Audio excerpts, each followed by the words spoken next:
your favorite shopping destination, Value Zone Hypermart. ఇప్పుడు మన అమీర్పేట్లో pillar number 1081 వద్ద.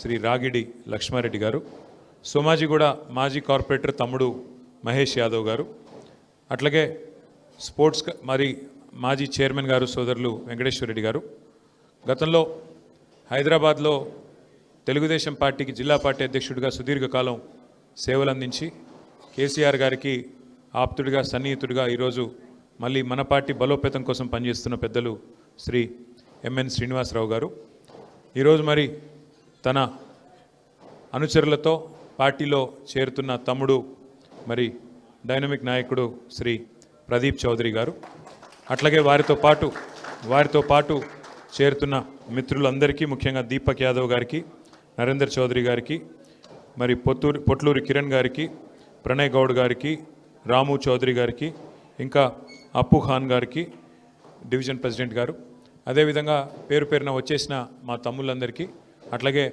మన ఉప్పల్ నియోజకవర్గం నుండి కూడా కార్పొరేటర్లు వచ్చినారు, ఇన్ఛార్జ్గా అక్కడ ఉన్నారు, వారందరికీ దేవేందర్ రెడ్డి గారికి, తర్వాత సాయిజన్ శేఖర్ గారికి, ఇంకా ప్రభుదాస్ గారికి, సోమశేఖర్ రెడ్డి గారికి, ఇంకా మిత్రులందరికీ పేరు పేరున అందరికీ నమస్కారం.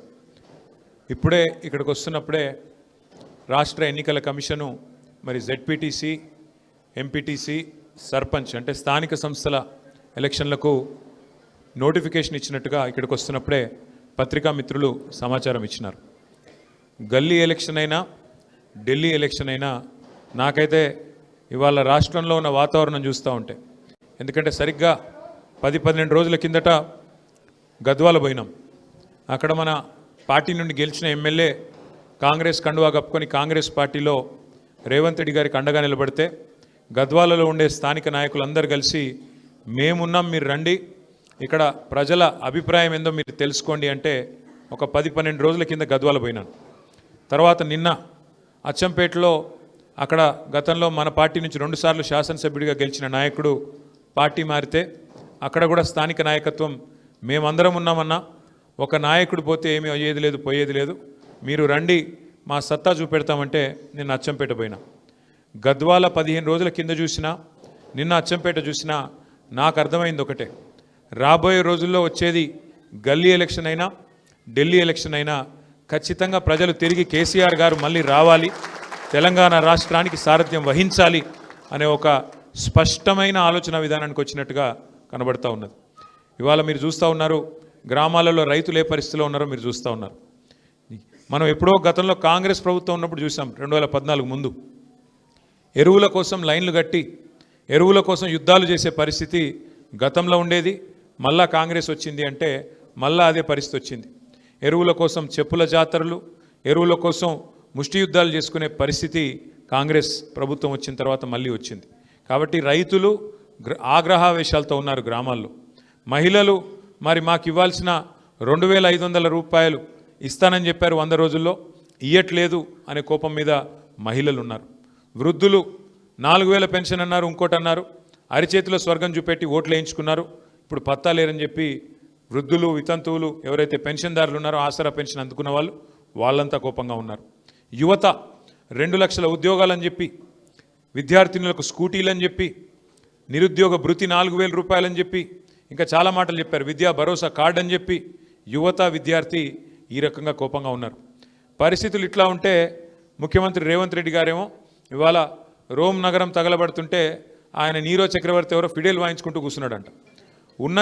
ఉన్న ఊరే బాగాలేదు, మీ నాయకత్వంలో చెత్తదీసేటోడు లేడు, స్ట్రీట్ లైట్స్ వెలిగించేటోడు లేడు, ఆఖరికి మోరీలు పొంగుతుంటే ప్రజల మోరీల్లో కొట్టుకొని పోతుంటే ఉన్న నగరాన్నే పట్టించుకునే నాదుడు లేడు ఇవాళ మున్సిపల్ మంత్రిగా రేవంత్ రెడ్డి గారు ఉంటే. కానీ ఆయనేమో కొత్త నగరాలు కడతా అని చెప్పి నిన్న శంకుస్థాపన లేచి ఏందో ఊదరగొట్టే ఉపన్యాసాలు ఇస్తూ ఉన్నాడు. నేను ఫ్యూచర్ సిటీ కడతా, ఇది కడతా, అది కడతా. ఉన్న నగరం చూడమంటే ఇది చాతనైతే లేదు, ఉన్న నగరాన్ని ఏమో ఉద్ధరించే పరిస్థితి లేదు, కానీ కొత్త నగరాన్ని కడతానని చెప్పి ఇవాళ పోజులు కొడతా ఉన్నారు. నేను మీ అందరినీ ఆలోచించమని కోరేది ఒకటే, అది ఏ ఎన్నికైనా కావచ్చు, గల్లీ ఎన్నిక కావచ్చు, ఢిల్లీ ఎన్నిక కావచ్చు, మధ్యలో రేపు మనకు వచ్చే జూబ్లీహిల్స్ ఉప ఎన్నిక కావచ్చు, వాస్తవాలుగానే ఉంటాయి. వాస్తవాలు ఏంటి అంటే ఒకసారి మనం చరిత్ర పుటల్లోకి తిరిగి చూస్తే ఖచ్చితంగా భారతదేశం మొత్తంలోనే తెలుగువారంటూ ఉన్నారు అని భారతదేశం మొత్తానికి తెలిసేలాగా చేసిన నాయకుడు ఎవరు అంటే నిర్ద్వందంగా చెప్పొచ్చు అన్న ఎన్టీ రామారావు గారు. ఆనాడు తెలుగుదేశం పార్టీ పెట్టడంతో ఆనాడు భారతదేశంలో తెలుగువారికంటూ ప్రత్యేకత తెచ్చింది అన్న నందమూరి తారక రామారావు గారు. ఆ తర్వాత మళ్ళీ తెలంగాణ వాడంటూ ఉన్నాడు అని దేశానికి పరిచయం చేసింది ఎవరంటే ఖచ్చితంగా మన నాయకుడు కేసీఆర్ గారు అని చెప్పక తప్పదు. తెలంగాణ అస్తిత్వ పతాకని మరి పతాకాన్ని హిమాలయాల స్థాయిలో ఎగరేసి ఒక ప్రజా పోరాటాన్ని నిర్మించి 14 సంవత్సరాల పాటు అప్రతిహతంగా పోరాటం చేసి రాష్ట్రాన్ని సాధించడమే కాదు, సాధించిన ఆ రాష్ట్రాన్ని అభివృద్ధిలో 10 ఏళ్ల తన పాలనలో అగ్రభాగాన పెట్టింది కేసీఆర్ గారు. మీ అందరికీ తెలుసు, మరి ఎన్నికలు ఎప్పుడు వచ్చినా ఏ రకంగా వచ్చినా ఎదుర్కోవడానికి పార్టీ ఎప్పుడు సిద్ధంగానే ఉంటుంది. మరి ఇప్పుడు స్థానిక సంస్థల ఎన్నికలు వచ్చాయని చెప్తున్నారు, అది కూడా ఎదుర్కొందాం. ప్రజల మతిమరుపు మీద కాంగ్రెస్ పార్టీకి అపారమైన విశ్వాసం ఉంది.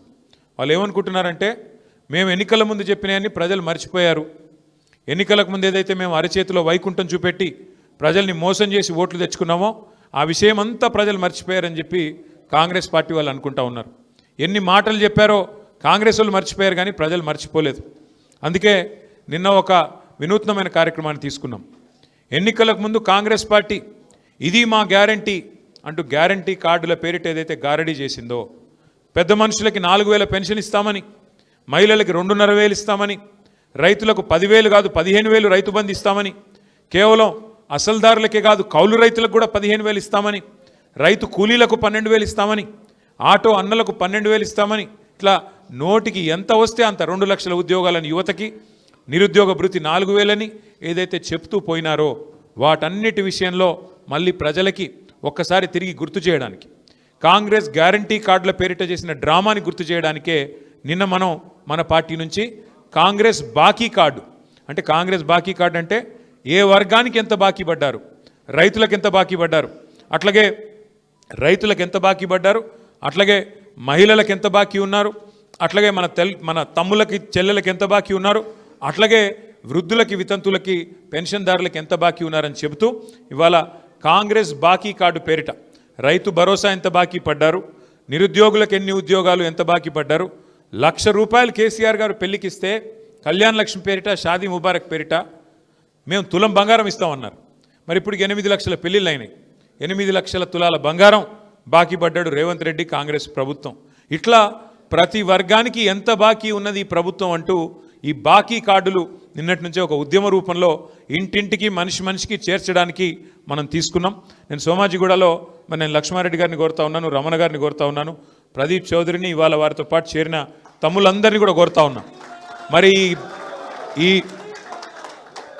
ఈ కాంగ్రెస్ బాకీ కార్డుని మనం ఇంటింటికి తీసుకపోతే ఇదే కాంగ్రెస్ పాలిట బ్రహ్మాస్త్రం అవుతుంది. వాళ్ళు చెప్పినారు ఎన్నికలకు ముందు అభయహస్తం అన్నారు, మమ్మల్ని గెలిపించండి మాది అభయహస్తం అన్నారు. ఇవాళ ప్రజలకు అర్థమైపోయింది ఇది అభయహస్తం కాదు, భస్మాసుర హస్తం, ఇది శూన్యహస్తం, దీనివల్ల ఒరిగేదేం లేదని అర్థమైంది. ఈ 24 నెలలు చూసుకుంటే మీరు గుర్తు తెచ్చుకోండి, ఈ 24 నెలల్లో 22-23 నెలల్లో కాంగ్రెస్ ప్రభుత్వం వచ్చిన తర్వాత కొత్తగా ఫ్లైఓవర్లు వేయడం కాదు, కొత్తగా అండర్ పాస్లు కట్టడం కాదు, గతంలో మనం కట్టిన 42 కేసీఆర్ గారి ప్రభుత్వంలో 42 ఫ్లైఓవర్లు అండర్ పాస్లు హైదరాబాద్లో నిర్మాణం చేసుకున్నాం. కొత్తగా ఒక్కదాన్నైనా వీళ్ళు కట్టారా, కొత్తగా ఒక్క ఇటుకన్నా వీళ్ళు పెట్టారా?